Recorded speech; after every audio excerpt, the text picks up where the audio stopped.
Two hometown stars will go at it as Australia's own Women's World Champion Rhea Ripley will look to continue her historic dominant reign against another woman who was born in Australia, which I just learned this week.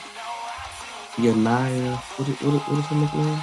Nia Jax, the powerhouse. I don't know her nickname, but you guys get what I'm saying. We knew this match was coming for months. We knew this match was teased when Nia Jax returned to WWE, and I must say, she's been booked as good as she possibly could. She's not hurting anybody. She's in meaningful matches. She looks strong. She looks dominant. She looks like the most credible opponent Rhea Ripley will face up to this point, and she is. This is obviously setting up for a hard-hitting slugfest. Will this main event? Potentially. Rhea in her hometown. She's been doing all the media work promoted around her returning home. We know Nia Jax and her connection to Australia now. I think this could be a decent match. It doesn't need to go long. It doesn't need to be a 20-minute classic. It can go 12, 13 minutes. We can give them a decent amount of time.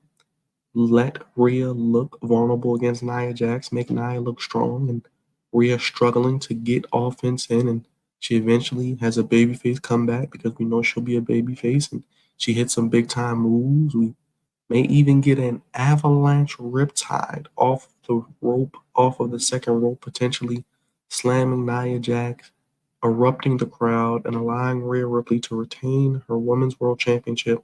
1, 2, 3. I think we're all setting up here for potentially a confrontation after the match between Rhea Ripley and the woman who I think will win the Women's Elimination Chamber, Becky Lynch. And I think that is the Mania 40 women's match that you will get on the Raw side. Like I said, Nia Jax has been booked beautifully. She's been booked about as good as you could possibly book her. She's done a good job. Credit to her. She's losing weight. She looks pretty decent in the ring. She beat Becky Lynch. So she's being treated very well with her cousin Dwayne, The Rock Johnson, on the board of directors. I'm sure she will continue to be treated as such.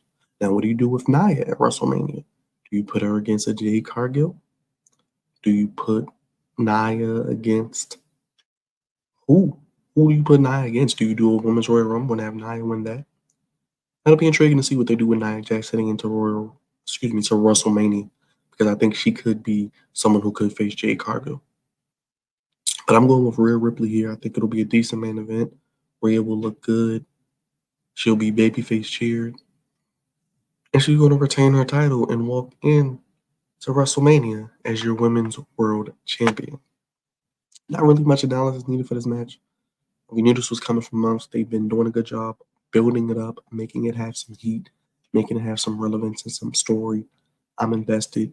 This is the biggest match possibly of Nia's career outside of the Becky Lynch match because it's on a 60,000 foot stage going against the champion who is the number one woman right now in the company, in my opinion, in Rhea Ripley, with that title.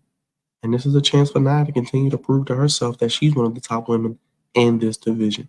I'm going with Rhea Ripley to retain her championship. I'm looking for an avalanche riptide on Nia Jax to send a tsunami through Australia. I think it'll pop the crowd tremendously. So joining us this Saturday, 5 a.m., 4 a.m. Central, and 2 a.m. Pacific for the Elimination Chamber live stream and watch along. We'll be breaking down each match. And I want to hear what you guys got to say in the comments. Who do you have winning? Do you have Nia winning somehow? Rhea's not losing that belt, but let me know who you have winning. Super hit that subscribe button, light up on that like button, backdrop that bell. Check out all our other previews on the channel as well as we get ready for Elimination Chamber from Perth.